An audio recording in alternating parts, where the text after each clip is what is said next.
நண்பர்களை நீங்கள் பார்த்து கொண்டு இருப்பது உங்கள் கௌசிகா ரிவ்யூ. சரி வாங்க வீடியோக்குள்ள போய் என்ன நடக்க போகுது அப்படின்னு சொல்லிட்டு பாத்தீங்கன்னா, ஒரு பக்கம் நடன நாட்டலியா மாதிரி களை கட்டுதுங்க இப்ப நம்ம மல்லி சீரியல். ஏன் எதனால அப்படின்னு சொல்லிட்டு பாத்தீங்கன்னா, நம்ம தலைவி தீபிகா வந்தாங்களா, அவங்க வந்ததோட மட்டும் இல்லாம அவங்க பரபரப்பா இருக்காங்க. ஒரு பக்கம் அப்படியே சும்மா அந்த தீயை பத்த வச்சா கொழுந்து விட்டு எரியும், அது போல ஒரு பக்கம் டக்கு டக்கு டக்கு டக்குன்னு அப்படியே சும்மா பறந்துகிட்டே இருக்காங்க. ஒரு இடத்துல இருந்து ஒரு இடத்துக்கு. எந்த ஒரு நிரபராதி எப்பவுமே குற்றவாளி ஆகக்கூடாது, குற்றவாளி நிரபராதியா வெளியே சுத்தக்கூடாது. இதுதான் என்னோட கொள்கை. என்னோட கொள்கைப்படி இந்த விஜய், அதாவது சுடர் கேஸ்ல அரெஸ்ட் ஆகிக்கிற விஜய்க்கும் மறுபக்கம் அந்த சுடருக்கு எந்த ஒரு சம்மந்தம் இல்லை. அந்த கொலையில இவரை தலையிடோ இல்லை. ஆனா தான் மனைவியை காப்பாத்துறதுக்காக மட்டும்தான் இதுக்குள்ள அவர் நுழைஞ்சிருக்காரு. அது எனக்கு நல்லாவே புரிய வந்துருச்சு. அதனால விஜய் எப்படி காப்பாற்றணும் அப்படின்ற விஷயத்த நோக்கத்தை தான் நான் இனிமேல் ஃபாலோ பண்ணி தரணும். அதுக்கு என்னென்ன பண்ணணும், என்னென்ன வழிகள் அப்படின்றத கூடிய விரைவில் கூடிய சீக்கிரம் நான் கண்டுபிடிக்க போறேன் அப்படின்னு சொல்லிட்டு வாக்குறுதி கொடுக்குறாங்க நம்ம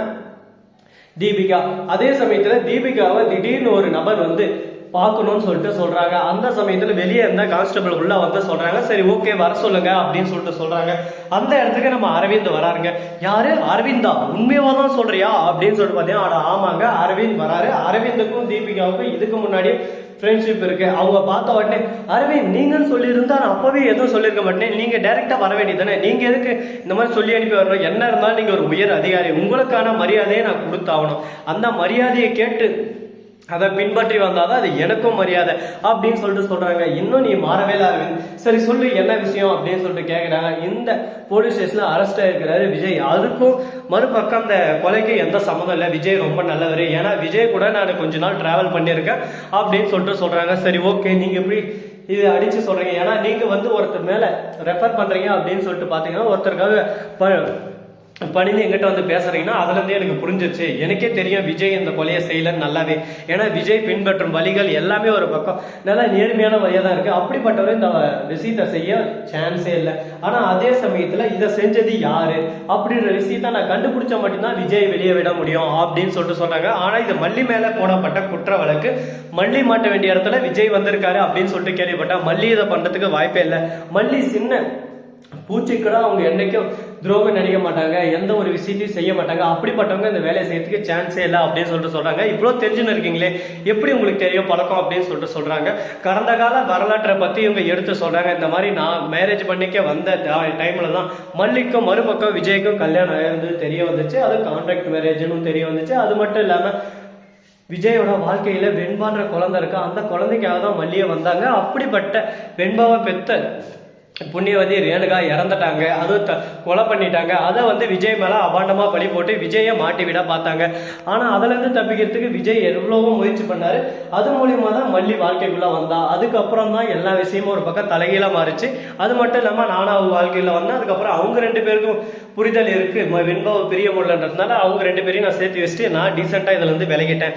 இதை கேட்கும் போது எனக்கே கஷ்டமா இருக்குடா அப்படின்னு சொல்லிட்டு ரொம்ப ஃபீல் பண்றாங்க. சரி ஓகே, இந்த கேஸ்ல ரெண்டு பேருமே இறங்கி வேலை செய்யலாம், எல்லாமே ஒரு பக்கம் ஒற்றுமையா வேலை செய்யலாம். என்னென்ன பண்ண முடியுமோ நம்ம முயற்சி திருவனை ஆக்கும் அப்படின்னு சொல்லிட்டு பெரியவங்க அப்பவே சொல்லியிருக்காங்க. அந்த வழியை பின்பற்றி யார் யாருக்கு என்னென்ன கிடைக்கணுமோ அது எல்லாமே கிடைக்க வைக்கலாம் அப்படின்னு சொல்லிட்டு மனசார சொல்றாங்க. இதை கேட்டதும் சரி ஓகே, நீங்க சொல்ற விதம் எல்லாமே நல்லா தான் இருக்கு அப்படின்னு சொல்லிட்டு புரிஞ்சுக்கிறாங்க. இதுக்கப்புறம் என்ன நடக்க போகுது, ஏது நடக்க போகுது அப்படின்னு சொல்லிட்டு பாத்தீங்கன்னா, கரெக்டா நம்ம விஜய் இருக்காருல்ல, அவர் வந்து ஜெயில ஒரு பக்கம் சாப்பிட்டு இருக்காரு. அந்த சமயத்துல கரெக்டா அந்த இன்ஸ்பெக்டர் இருக்காருல்ல, அவரு வர்றாரு. வந்த உடனே, யோ என்னடா சாப்பிட்டு போய் பாத்ரூம் கழுவுடா போடா, நீ தானே சொன்ன, எனக்கு நான் நீங்க சொல்லி கழுவுல, எல்லாருக்கும் பலன் உண்டு, அதுக்கு தான் கழுவுறேன் அப்படின்னு சொல்லிட்டு சாப்பிட்டு போறேன் அப்படின்னு சொல்லிட்டு சொல்றாங்க. எழுந்து போறியா எல்லாத்தையும் எடுக்கிட்டா அப்படின்னு சொல்லிட்டு இடத்தான் உடனே அந்த இடத்துக்கு நம்ம தீபிகா வந்துடுறாரு. யோ என்ன நினைச்சுன்னு உன் மனசுல, என்ன உங்ககிட்ட வேலைக்காரன் நினைச்சுன்னு இருக்கியா, இல்ல உனக்கு அடிமை நினைச்சிருக்கா மவன, இன்னொரு வாட்டி இந்த மாதிரி எதனா வேலை வாங்குறதுக்கு விஜய் அந்த மாதிரி எதனா பார்த்தேன்,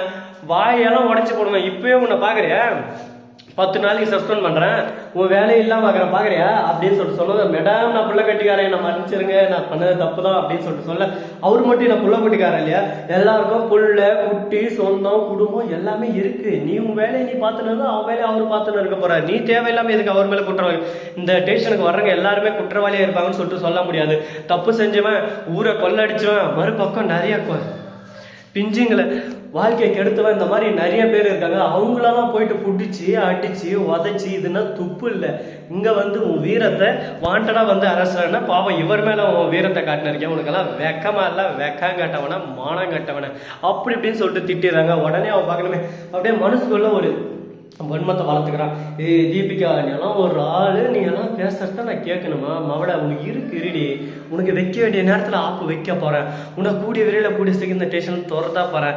ஏன்னா உயர் அதிகாரின்ற திமிரில் தான் ஆடுறேன், உனக்கு எதனா வைக்கிற பெருசு ஆப்பு. அதுக்கப்புறம் ஐயோ தெரியாம பகைச்சிக்கிட்டோமோ ஒவ்வொரு நாளும் ஒவ்வொரு நொடியும் நீ அணுவணுவா துணிக்கணும், அதை பார்த்து நான் சந்தோஷப்படணும் அப்படின்னு சொல்லிட்டு அவன் நினைச்சிட்டு இருக்கான். டே மீச பெருசாகிற அளவுக்கு உனக்கு மூளை பெருசா இல்லைன்னு எல்லாருக்கும் நல்லாவே தெரியும். அதனால ஓகேவா, நம்ம விஜய் எப்படியோ காப்பாற்றுறதுக்கு வந்த தெய்வத்தவே நீ துரத்த பார்க்கலையா? அவனை எல்லாரும் ஊடு தேடி வந்து அடிப்பாங்க அவங்களோட ஃபேன்ஸ் எல்லாருமே. ஏன்னா அவங்கள பொறுத்த வரைக்கும் விஜய் எப்படியோ காப்பாற்றணும், விஜய் ஒரு நல்ல பொசிஷனுக்கு கொண்டு வரணும் அப்படின்னு சொல்லிட்டு ஒரு இதெல்லாம் இருக்காங்க. அப்படிப்பட்ட நேரத்துல நீ குறுக்க இந்த கௌசிக் குறுக்க வந்தா இந்த கௌசிக்கு நிலைமை என்ன ஆகும்னு சொல்லிட்டு தெரியுமா?